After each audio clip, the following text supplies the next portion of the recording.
Before we get into my Raiders' keys to victory against the New England Patriots, I just want to let the nation know when I'm going to be live this week. We will be live an hour and 20 minutes before the Eagles-Cowboys kickoff.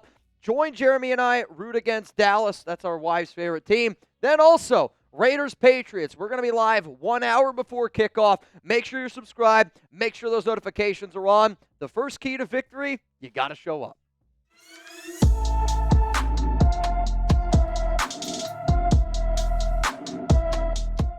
My name is Mitchell Renz. Y'all are watching the Raiders Report, and coming up here on today's show, I'm not only going to be looking at the Raiders' keys to victory up against the New England Patriots, I also talked to our Patriots host here at Chat Sports, Brett Alper, and he gave me the Patriots' keys to victory against the Raiders. So what I did is I saw those keys, and I put a spin on it. How the Raiders can slow the Patriots down to make sure that we get a win in Week 1. My first key to victory, though, up against the Patriots, the offensive line needs to win for the Raiders. I know I speak about the trenches.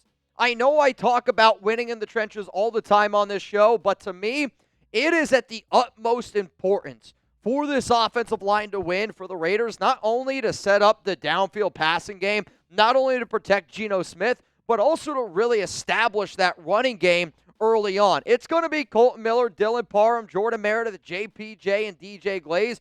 Those are going to be your starting offensive linemen. And when I think about the good and the bad when it comes to Geno outdoors, he looks much different. Like I've said it before, I think Geno outdoors, I don't know if that is a top 16 quarterback. Geno indoors is an elite top 10 quarterback. So to me, if the offensive line goes out there and they do their thing, they give him more time, he's protected, you're going to get the best version of Geno Smith. It also helps you get the ground game going with Ashton Genty, which I think if the ground game gets going, it's going to open up everything, especially the vertical passing attack that Chip Kelly wants to be able to do. Also, I think sometimes the more physical team just wins. And in a game that I think if these teams played 10 times, the Raiders win 5 and the Patriots win 5. Sometimes it just comes down to who is the tougher mother effing team, and I think that that's going to be one of these games here going up against Mike Vrabel with Pete Carroll on our side. Let's go to number 2 here.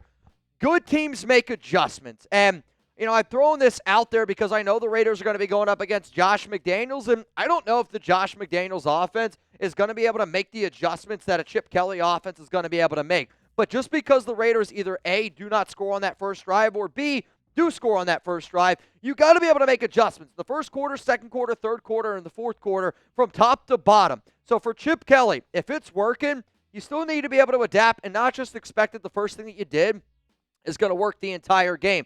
Patrick Graham also needs to be prepared for a creative McDaniels. And I say that, kind of jokingly, but you're telling me right now McDaniels doesn't have this game circled? You're telling me right now McDaniels doesn't have this as like one of the top games he wants to go out there and say a big old FU to the Raiders? Of course he is. We're going to get the best version of Josh McDaniels that we've seen in probably a very, very long time. Patrick Graham needs to be ready to deliver. Patrick Graham needs to be ready to deliver those adjustments because I know that McDaniels has struggled to make those adjustments in the past. And I'm going to know really quickly how legit this Raiders team is because if we come out and we look really solid in the third quarter and the fourth quarter, that's what good teams do. They make adjustments. And I think whatever team is able to make adjustments continuously for 4 quarters will be a team that ends up being victorious this upcoming week. So what I want to know from the nation, one key to victory.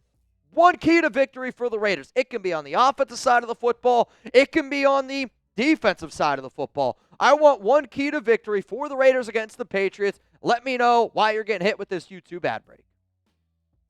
My one key to victory here. I know I've mentioned a few.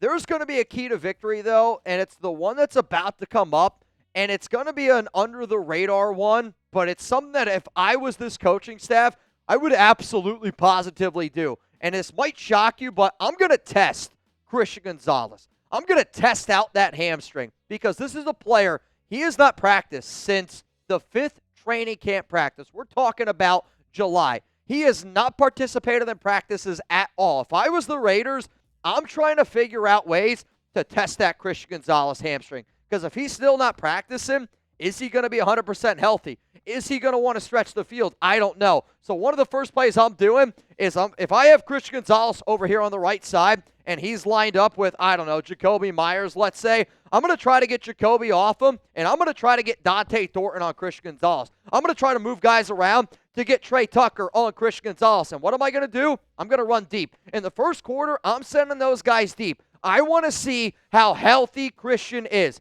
And if he's not healthy, maybe this is effed up to say, but if you don't have a healthy hammy and you constantly are testing that out over and over and over and over again, there's a question for injury. Maybe they take him out of the game. Maybe another injury happens and he suffers a setback. But if I'm the Raiders, I'm going after Christian Gonzalez early to see how healthy that hammy is. And if it's healthy, maybe we get bit by the bug. But you know what? I'd rather die being aggressive instead of losing, being conservative. And if I'm the Raiders, I'm doing it early and often. I'm testing Christian Gonzalez's hamstring. The next thing that I want to do, got to limit the deep ball. And I believe that this Raiders defense is built to stop the run. I think the Raiders are built their defense to do a really good job in the first 10 to 20 yards.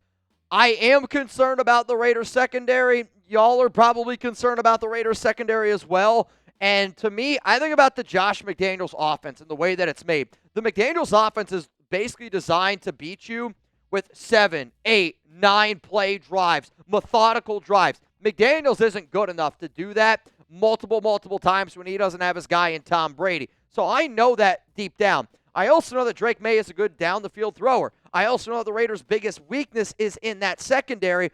And if a few big plays end up happening, that's really going to help out this New England team because it's going to open up literally everything also underneath, which is where McDaniels makes his bread and butter, right? Like that's his offense, underneath routes. So if the Raiders start giving up some of these deep plays, maybe it's Kai Blue, maybe it's Darian Porter. What I do know is Eric Stokes is going to be the one lined up next to, or I guess across from Stephon Diggs. But if the Raiders don't give up any of these home run plays, they're going to be okay because I think the Raiders offense is better than the Patriots offense. Patriots defense is better than the Raiders defense, but just because of the way McDaniels kind of goes about his business, if you limit the big play, they're not good enough offensively to score on you, I think, over and over and over again. Plus, PG is kind of built on the bend but don't break mentality, which kind of takes me to my next area here, and this is win in the red zone. And I mean this on offense and on defense. If you're the Raiders and you get to the red zone, you better flip and convert because I'm kind of done with the Raiders struggle in the red zone. We struggled in the red zone with Luke Getsy. We struggled in the red zone with Josh McDaniels. We struggled in the red zone with John Gruden. Same thing over and over and over again. Until you are able to convert in the red zone, you're not going to win high-quality football games. And the Raiders need touchdowns, not field goals. Last season, 48.9% of touchdowns in 2025 in the red zone. So that means when they were inside the 20, they're scoring a touchdown less than half. That's 26th in the NFL. The Patriots last season, they were 30th in red zone touchdown percentage at 46.8. I know that McDaniels has been somebody that has struggled in the red zone in years past. I know PG's kind of built this bend but don't break defense. For the Raiders, if New England gets in the red zone, force them to kick field goals. If the Raiders get opportunities to be in the red zone, got to score touchdowns. It's kind of simple, duh, no shit, Mitch. But in a game that is this equally decided, that I really do think is going to be the deciding factor of who wins, who loses, because this is going to be a game that I think both teams try to kill a lot more clock than what we originally anticipate. So your opportunities might be less overall. Coming up next here on the show, I'm going to get into the Patriots' keys to victory and essentially how I think that the Raiders can slow those keys down and slow down the New England's overall ability to beat the silver and black. I'll get into that in just a moment. Here's one key, though, for all of y'all. Chubbies is changing the game. If you like the shirt I got on, it's one of the most comfortable shirts I've literally ever put on. In terms of, my Raiders gear, I think it's the most comfortable Raiders shirt that I own. And if you're ready for some football, listen up. If you're not, well, I don't even know why you're here. But Chubbies is ready to help you with their NFL collection. Whether you're tailgating, grilling, or riding the highs and lows, which there's going to be plenty for this Raiders season,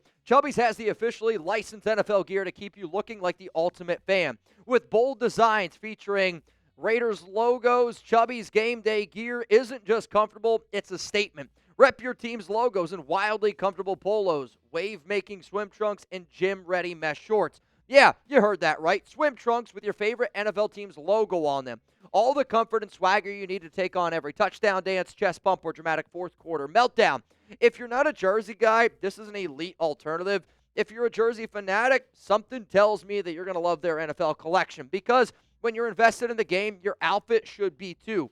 For a limited time, our exclusive code is ChatSports for $10 off at chubbyshorts.com/chatsports. Yes, that includes the NFL collection. Let the thighs out. Let the good times roll. So, listen up, folks, because for that limited time, our friends at Chubbies are giving our listeners $10 with the promo code ChatSports at chubbyshorts.com/chatsports. That's $10 off your order with the promo code ChatSports, and that includes the NFL collection. Support the Raiders Report. Tell them that we sent you. Express yourself and level up your game day wardrobe with Chubbies. And I always say this on the show, but when I go out to Vegas, I take a backpack, and I need clothes where I don't want to have to worry about ironing. Like, it's the last thing I want to do when I go out to Vegas. Not the last, but it's definitely one of the last. These shirts are super comfortable. If you sweat in them, you're not going to be able to tell. It's going to be hot out in Vegas. I do think this is literally one of the most perfect shirts for Raider fans out in Las Vegas, and it's going to be available to y'all down in the comments and down in the description of today's show. All right, let's keep it moving here now. Coming up, the New England Patriots keys to victory against the Raiders. The first one that our Patriots guy told me was set the tone. And Mike Vrabel is a tone setter. Pete Carroll is a tone setter. And if you don't think that the first game for Vrabel at home in front of his fans against his buddy and Brady, against the team that the Raiders really tried to get Vrabel this offseason. The very first name that was brought up to me of, hey, this is the guy the Raiders are looking at, Mike Vrabel, because of that Tom Brady connection. And Vrabel's teams are always ready to go, and they're always ready to try to set that physicality and tone. Like the game plan that you would think about going up against the Harbaugh team, Jim Harbaugh, kind of the same that you're going to get for Vrabel, which kind of brings me to this question, because Pete's going to want to set the tone. Vrabel's going to want to set the tone. Who do you think's the better head coach overall? If you think it's the Raiders head coach and Pete Carroll, I want you to type PC. If you think it's Mike Vrabel from the New England Patriots, I want you to type MV down below.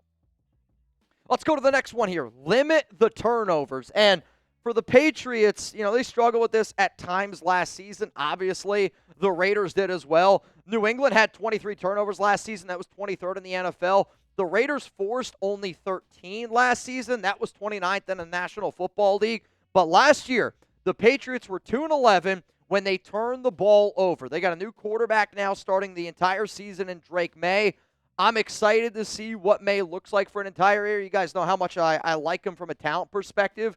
But also, we got to be able to force turnovers. That's one of Pete Carroll's bread and butters, being able to force turnovers. It's something that this team has really preached on the entire year, and I do think whoever wins the turnover battle in this game probably ends up winning the football game as well. Let's go to number 3. They said pressure Geno Smith. It's not rocket science. When you get pressure on a quarterback, everything changes. And for Geno, when you get pressure on him, he does look a lot different. But when he's got a clean pocket, he is truly an elite top 10 quarterback in the NFL, and every metric proves that. Hell, most metrics prove that he's top 8 when he gets a clean pocket. But Geno last season had a 56.8% completion percentage when he was pressured, and that happened often on 38.5% of dropbacks. Geno also led the NFL last season in interceptions when being pressured. So if you're New England, you already know that. You're going to try to get north and south, and you're going to try to get after him as much as humanly possible. Maybe it's on the interior with Christian Barmore, Milton Williams. That's going to be a big test for JPJ, Jordan Meredith, and Dylan Parham. But, Geno, when given time, he's unbelievable. But when he was pressured, his passer rating did drop to 49.9 last season. Obviously, we got to protect him, because when you give Geno time to throw it with the offensive weapons that we have, we are going to put up points. Just got to be able to give him some time to get it going. Let's go to number 4 here.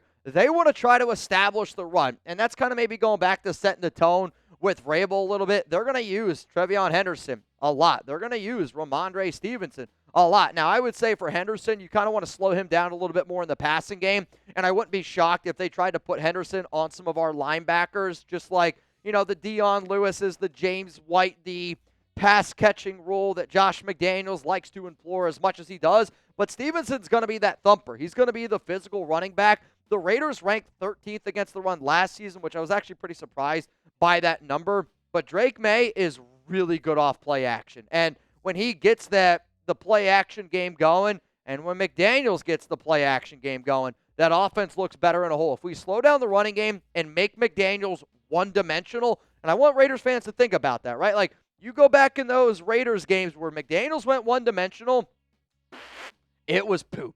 And I hope we see a lot of shit for the New England offense. Let's go to the final New England key to victory here against the Raiders. Get Stephon Diggs involved. He was their big ticket item this offseason. Signed a 3-year, $69 million deal. It was technically a 1-year prove-it deal for $23 million guaranteed. But there was a lot of, question marks around him. There was a lot of, wonder, is he 100% healthy? I literally heard Mike Vrabel talking about it on Tuesday. They were like, we're hoping that he's out there. And I think he is going to end up being out there. The matchup to watch here, though, is him against Eric Stokes. And Stokes is going to have a big-time job.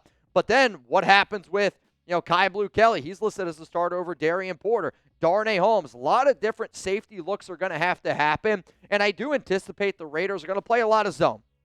This new Pete Carroll defense, the cover 3, there's going to be a lot more zone. And there's going to be some misdirection. But ultimately, for the Raiders, I mean, you have to control the deep ball. I know Diggs is a hell of a route runner. I hope that Stokes is up for the challenge overall. But, the Patriots have a lot of other players that can beat you in certain areas. Kyle Williams hasn't looked all that great. I know that. Douglas has been somebody that's been getting some attention. Efton Chisholm, has been somebody that's been getting some attention as well. But their big play guy is Stephon Diggs. So to be able to limit him to the best of our ability and not let him get cooked, because when he gets cooking, he's tough to slow down, and I want our players to keep that confidence level. If you like the keys to victory from New England, or if you have more questions and you want to give them to our Patriots host, I put his Twitter down here below. It's @TheRealAlper. So please go check him out and go hear what he has to say about the Raiders' upcoming matchup against the New England Patriots. What'd you say? Bonus who? Bonus key, if you want one. From Nabman, key to victory. Take Spillane out of the game with Brock, Mike, and Ian. Make him look like shit and force him out of the box. I think actually a great way to do this, Nabman, is to be able to hand the ball off with Genty and kind of get that ground game going. They're going to be creeping. And then Brock Bowers against Robert Spillane, he's going to win that matchup. Michael Mayer against Robert Spillane, I think Mayer's going to win that matchup. So I do think a really good way to take Spillane out is to get him to bite, thinking that you're going to be able to run the football. They're going to do that a lot with the pistol formation. Get him to hold, right? Geno calls hike, get him to hold. Genty comes up, and as soon as that bite comes in, Brock's already run by us. So, Nab, I like it a lot. If you guys do not know, we will be live for this game. Make sure you're subscribed. Make sure those notifications are turned on. I hope that I'm at 200,000 subs by this moment. And a reminder, we will be going live 1 hour before kickoff.